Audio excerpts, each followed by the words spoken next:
कहाँ भाग दो, हम कहें गुणा करो।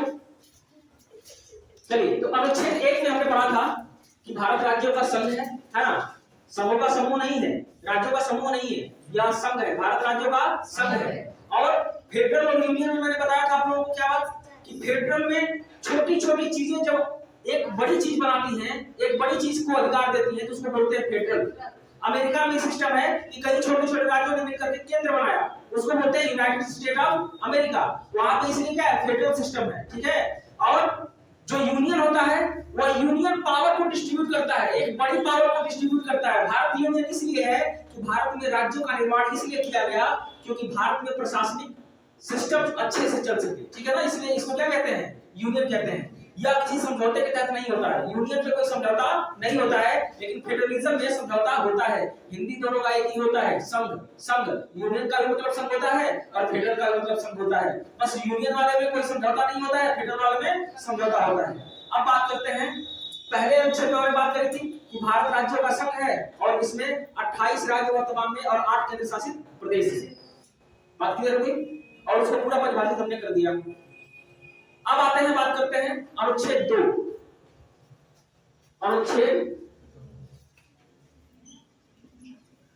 2 या आर्टिकल नंबर 2। आर्टिकल नंबर 2 में यह बात की गई है कि अगर भारत में किसी राज्य को मिलाना है, जैसे मान जाओ कि गोवा हमारा हिस्सा नहीं था, है ना, जबलपुर हमारा हिस्सा नहीं था, ये बाद में 1961 में भारत का हिस्सा बने। क्यों? क्योंकि वहां पे पुर्तगालियों का शासन था। अंग्रेज जब देश छोड़ के गए थे तो उस वक्त में अंग्रेजी जो प्रांत थे उन्हीं को भारत को देके गए थे। अब उनको पुर्तगालियों से क्या लेना देना, पुर्तगाली क्यों छोड़ गए, तो बहुत सारा हमने क्या किया, पत्राचार किया यूएन से, भाई देखो अंग्रेज तो छोड़ के चले गए, पुर्तगाली छोड़ भी रहे हैं। पुर्तगाली कहते कि हम छोड़ेंगे नहीं, कुछ भी कर लो, लेकिन वहां के लोग भी वहां तो स्वतंत्रता सेनानी है ना, तो वहां के लोगों ने प्रयास किया और प्रयास करने के बाद अंततः जो है सैन्य कार्रवाई या जनमत संग्रह के माध्यम से गोवा और दमन दीव को हमने अपने हिस्सा बना लिया, ठीक है। फ्रांस का कब्जा था आपका नीचे वाला हिस्सा, क्या है जी, हाँ, नीचे वाला हिस्सा कितने शासित प्रदेश कौन है, जहां पे सरकार है, हाँ, तमिलनाडु के पास में है, आंध्र प्रदेश, हाँ, पुडुचेरी में फ्रांस वालों को फ्रांसीसियों का राज था, तो 62 में वो भी भारत का हिस्सा बन गया, फ्रांसीसियों ने आसानी से छोड़ के चले गए, ठीक है। तो अब नई चीज को, नए राज्य को भारत में मिलाने के लिए अनुच्छेद 2 बनाया गया है। किसको? अगर किसी देश का अधिग्रहण करना है, ठीक है, किसी जगह को अधिग्रहण करना है जो भारत क्षेत्र में नहीं है, तो उसका प्रावधान अनुच्छेद 2 में है। कहां पे है? अनुच्छेद 2 में है, ठीक है। और इसके बाद अनुच्छेद 3 होता है, इसमें है नए राज्यों का प्रवेश, नए राज्यों का प्रवेश है, ठीक है। और तीसरे में क्या है, अनुच्छेद 3 में क्या है, नए राज्यों का निर्माण है, नए राज्यों का निर्माण है और सीमांकन, नाम परिवर्तन। अगर भारत में उत्तर प्रदेश या इस जैसे कोई राज्य एग्जिस्ट करते हैं, तो अगर मुझे मान जाओ कि उत्तर प्रदेश को बांटना है या भारत के किसी भी राज्य को बांटना है, किसी हिस्से को बांटना है, उसकी सीमा में परिवर्तन करना है, उसके नाम में परिवर्तन करना है या बंटवारा करना है, तो वह प्रक्रिया अनुच्छेद 3 में है ना, वह अधिकार किसमें है, अनुच्छेद 3 में है, ठीक है ना। तो एग्जिस्टिंग जगह को अगर नाम में परिवर्तन करना है, उनकी सीमा में परिवर्तन करना है, तो वह प्रक्रिया किसमें है, अनुच्छेद 3 में है। तो अनुच्छेद 3 में क्या है,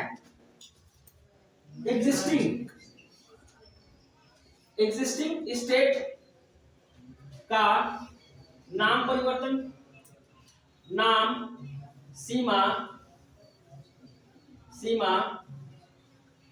आदि में परिवर्तन,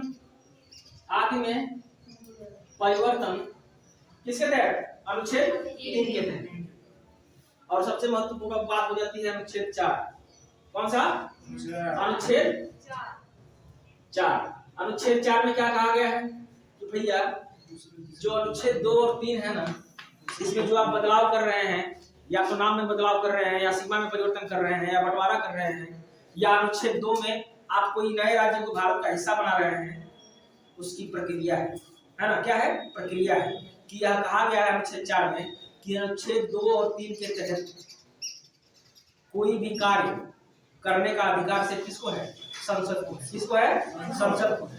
और संसद इसको बिना क्या, बिना किसी संविधान संशोधन के, बिना किसी संविधान संशोधन के संसद में उचित प्रक्रिया के द्वारा कोई भी बिल पारित करके क्या कर सकती है? किसी को अपना हिस्सा बना सकती है, राज्यों में बंटवारा कर सकती है, उसके नाम में परिवर्तन कर सकती है। ठीक है ना? तो इसके लिए सबसे महत्वपूर्ण बात मैंने 2 बात बोली, क्या कि संसद को अधिकार है। किसको अधिकार है? संसद को अधिकार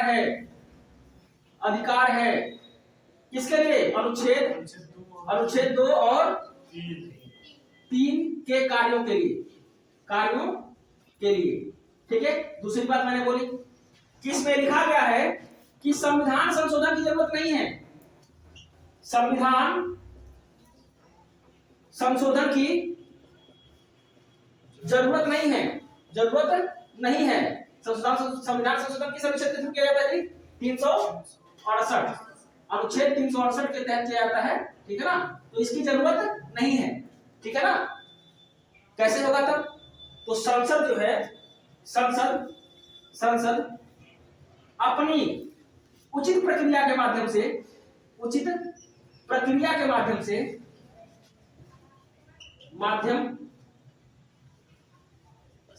यह बदलाव कर सकती है। बात समझ में आ रही है?